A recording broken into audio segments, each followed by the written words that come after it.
nouvelle suit immédiatement la une des journaux et se répand dans le monde entier.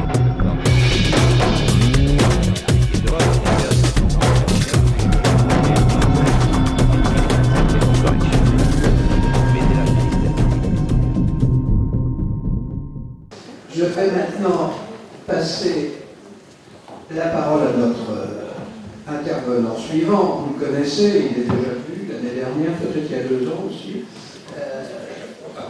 Ça fait la 4e fois. Alors Gérard Vincent, j'ai un peu de mal à vous le présenter parce que si vous tapez sur Wikipédia, vous trouvez un homonyme qui est artiste, je crois, mais qui ne fait pas lui. Cette biographie est quand même un peu nimbée de brume. Ce que je peux vous dire, c'est que c'est aujourd'hui un honnête commerçant, un restaurateur avec des établissements. Moi, je n'y suis pas allé, mais un certain nombre de gens y sont allés. Il possède 2 restaurants à Paris qui sont, paraît-il, excellents. Et Gérard Vincent a un avantage sur nous tous, enfin du moins je présume, c'est que, comment dire, il a été praticien un peu de l'autre côté de la barrière. Et donc, il est particulièrement compétent pour vous parler d'un certain nombre de choses. Et alors, le thème qui a été retenu, je ne sais pas s'il va s'y tenir, parce que les propos sont assez libres ici, c'est donc les Mac d'autrefois, et comment ça fonctionnait, et sans doute comment ça fonctionne aujourd'hui. Alors, il ne va pas trahir de secret, car il est évident qu'il n'a jamais touché à ce genre d'activité avant la restauration. D'ailleurs, il y a eu un nombre de non-lieux absolument incalculable, ce qui prouve, comme je disais hier, que la magie ici, c'est pas très bien fait. Je lui passe la parole en lui demandant, comme nos autres intervenants, de respecter à peu près les temps de parole, parce que si nous ne terminons pas trop tard, nous laisserons la parole à la salle s'il y a des questions à l'un ou l'autre de nos intervenants. Gérard Vincent. Bonjour, je m'excuse, j'ai un petit peu de problème de voix parce que j'ai interrogé toute la soirée par le justice.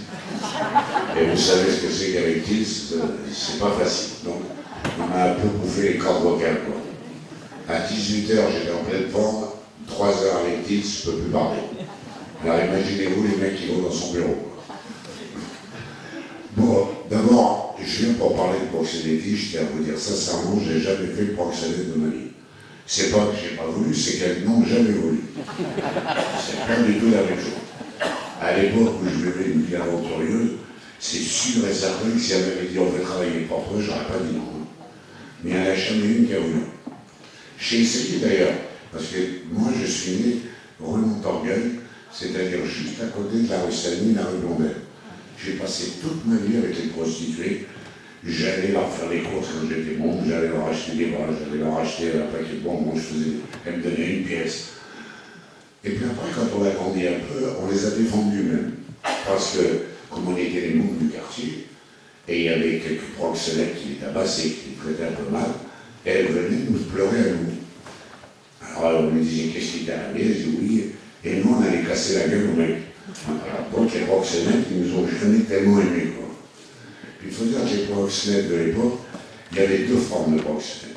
C'est-à-dire il y avait beaucoup de juifs pieds noirs qui venaient d'Algérie, et comme ils avaient des diplômes très intelligents, et que c'était des beaux parleurs, ils mettaient les filles au tapin. C'était eux une grande partie. Après il y avait les Corses, parce que c'était moins fatigant que d'aller travailler. Un Corse préfère faire le mec que d'aller faire le maçon quand même. C'est peut-être que je ne devrais pas dire ça, je suis Corse, mais c'est comme ça. Alors, ensuite, ce que je voulais vous expliquer, c'est que il y avait aussi des proxénètes qui devenaient proxénètes par amour. C'est-à-dire, c'est une nana tombée amoureuse d'un mec, qui était plombier, maçon, pharmacien, peu importe. Et comme elle était amoureuse de ce type, elle vivait avec. Et comme les flics de la mondaine étaient très tordus à l'époque, je vous garantis que certains flics de la mondaine faisaient même le Mac. Il y a beaucoup de poulets de la mondaine à l'époque qui étaient un peu bizarres. D'ailleurs, quand est venu ici un des grands patrons de la mondaine, il nous l'a raconté, c'est pas des mensonges. Tout le monde sait qu'à l'époque, c'était très mélangé. Hein. C'était assez bizarre. Hein. Et ce pauvre type qui était amoureux, que pour lui, il vivait avec une pharmacienne ou autre chose, se retrouvait en prison pour proxénétisme. Et c'était un Mac. Tout le monde disait, c'est... Alors les flics l'avaient baptisé les julots au casse-croûte. Mais julots au casse-croûte ou pas, il prenait 18 mois, il prenait 3 ans ferme. Et il ne faisait pas tellement de différence entre le proxénète professionnel, disons, et le pauvre mec qui était amoureux d'une nana. Et ça, c'était la même chose. Ensuite, il y avait quelque chose de très injuste, c'est que ces femmes-là n'avaient pas le droit d'amour.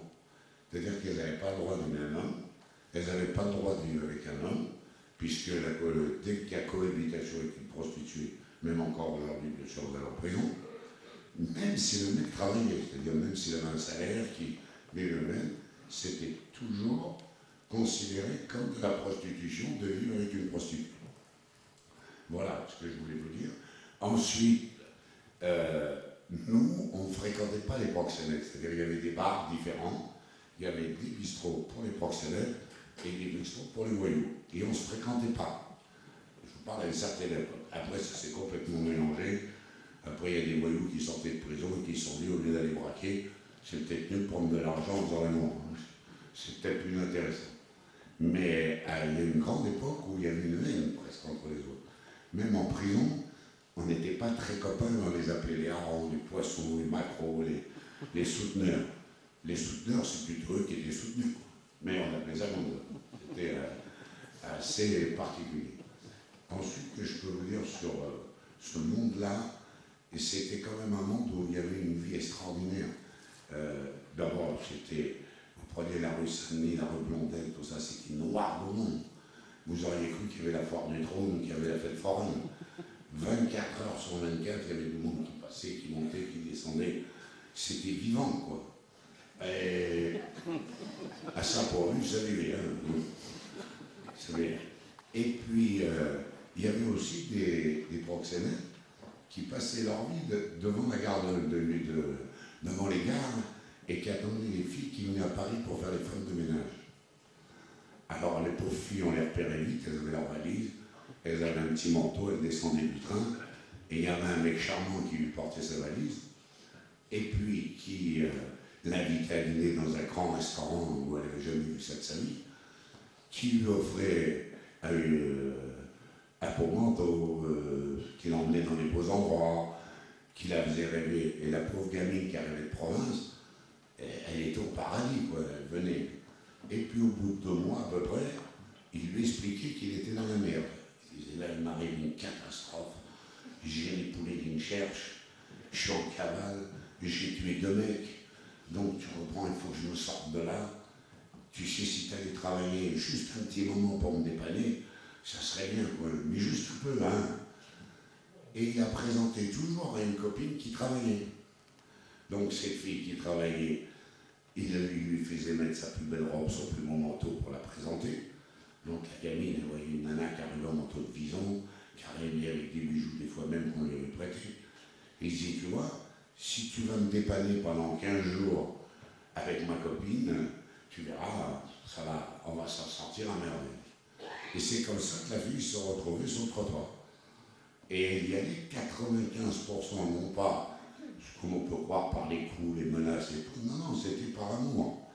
Elle voulait aider son homme, elle voulait essayer. Alors, il y avait le grand baratin, on va acheter une affaire, on va monter après, je vais acheter une chaîne de magasin, tu seras la patronne.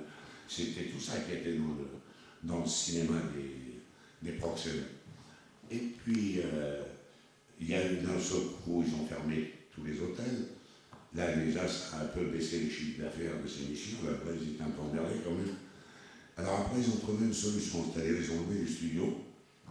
Et la prostitution qui était dans les hôtels de passe est devenue la prostitution dans les studios. Qui se louait. Alors, il faut savoir qu'un studio, ils mettaient 10 filles. Et chaque fille payait le loyer d'1 mois par jour, presque. Donc, ça rapportait plus qu'à l'époque où il y avait les hôtels de passe. Ça a traîné pendant un moment.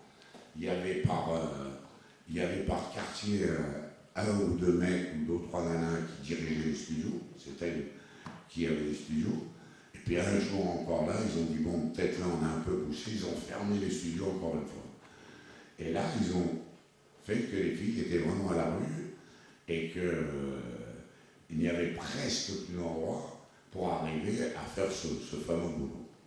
Et puis la police a vraiment bousillé, a quand même fait un travail immense vis-à-vis des proxénètes. Ils ont vraiment fait un nettoyage. D'abord, ils ont nettoyé, où était notre ami tout à l'heure qui les a fait. Ils ont fait un nettoyage, pas mal de poulets qu'il fallait qu'ils partent, qu'ils ont mis à la retraite ou muté à Barentin, je ne sais pas s'ils en ont fait. Et ils ont quand même mis des nouvelles équipes qui sont arrivées, qui n'avaient pas du tout le même esprit. Ils sont arrivés vraiment en disant la loi c'est la loi et vous allez marcher comme je voudrais que ça marche. Voilà, moi je vous dis, alors l'avantage aussi que je vous dis, c'est qu'en prison, un proxénète, sa femme elle travaille dehors. Alors on prend en prison, le proxénète c'est le roi. Parce qu'il a des sous, en principe il a un bon avocat. Parce que la pauvre nana qui tapine, elle lui paye son avocat quand même. Alors ce qui fait que les plus grands avocats ont toujours été bien nourris par les proxénètes. Ça, je vous garantis. Ça, c'est la vérité que je vous dis. Maître Pelletier ne va pas démentir.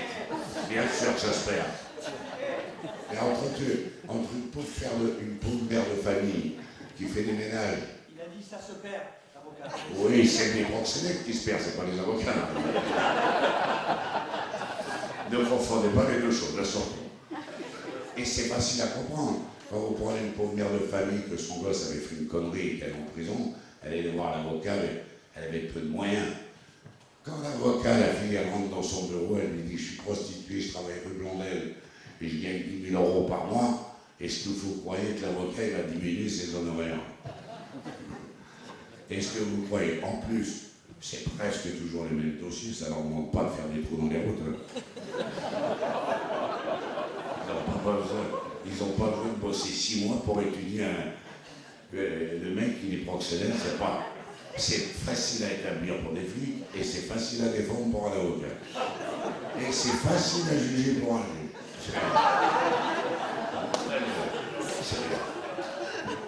Je ne sais pas pourquoi ça vous fait rire, parce que c'est la vérité. Mais écoutez, vous êtes là, vous dormez chez une prostituée, vous dormez avec une prostituée, il y a un délit de prostitution. Quelle enquête il a fait le flic pour trouver ça quand même? C'est un génie quand même. Vous vous rendez compte des années de filature pour se rendre compte qu'il y avait.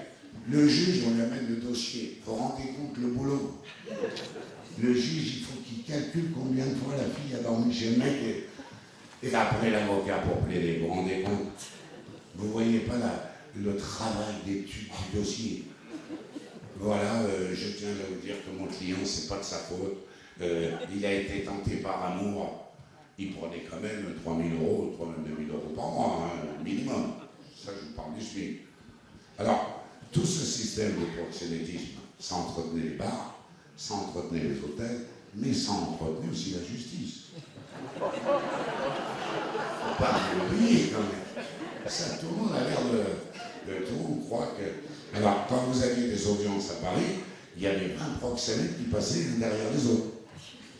Au suivant, qu'est-ce que t'as fait, toi? Ben, je l'aimais, toi aussi. Et toi? Moi aussi, je l'aimais. Moi aussi, je l'aimais. Parce qu'ils sont tous amoureux, bien entendu. Il ne va pas dire au tribunal, j'en ai rien à foutre de sa gueule, je suis avec elle pour du pognon. Il est bien. Et l'avocat, les larmes aux yeux, qui dit, mais mon client n'a toujours eu qu'une bonne mentalité. Mais c'est comme ça que ça se passait. Aujourd'hui, bon, on parle de réseau, de tout ça, je ne sais pas, là, je ne connais pas, moi, ce que je vous parle, je le connais vraiment bien. Et ensuite, à part ce système de trucs, il faut dire aussi une chose, ça faisait de mal à personne. 80% des filles qui étaient là étaient consentantes. Je vous dis, de temps en temps, ça arrivait, parce que, comme sur le nombre, mais il y avait très peu de filles qui étaient là, frappées, menacées, machin, comme on raconte. C'est pas vrai. Elles allaient même chercher d'autres copines pour travailler avec elles. C'est pire. C'est même elles qui recrutaient pour leur mec. Et alors ça s'appelait des petites sœurs. Non, mais il faut pas rire, c'est la vérité que je vous dis. C'est-à-dire le type avait 3 filles, il avait 3 petites sœurs. Et entre elles, il lui parlait, il lui disait, tu sais, ta petite sœur, elle a fait 8 000, toi, t'as fait que 5 000. Alors tu devrais essayer de faire aussi bien que ta grande sœur quand même. Voilà, c'est tout ce que je voulais vous dire. Moi, vous savez qu'à chaque fois, je suis contre une berla pour pas être là-bas. Ça, vous savez que c'est mon plaisir de venir là, parce qu'à chaque fois, je me dis, comment ça se fait qu'ils m'ont pas mis là-bas. J'ai tellement passé de temps dans ce truc-là que je me demande pourquoi je suis là aujourd'hui.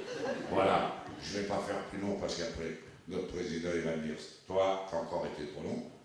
Voilà, c'est tout ce que je voulais vous raconter sur les proxénètes, qui est quand même pas une belle race. C'est pas du choucard quand même. Voilà, merci de m'avoir écouté.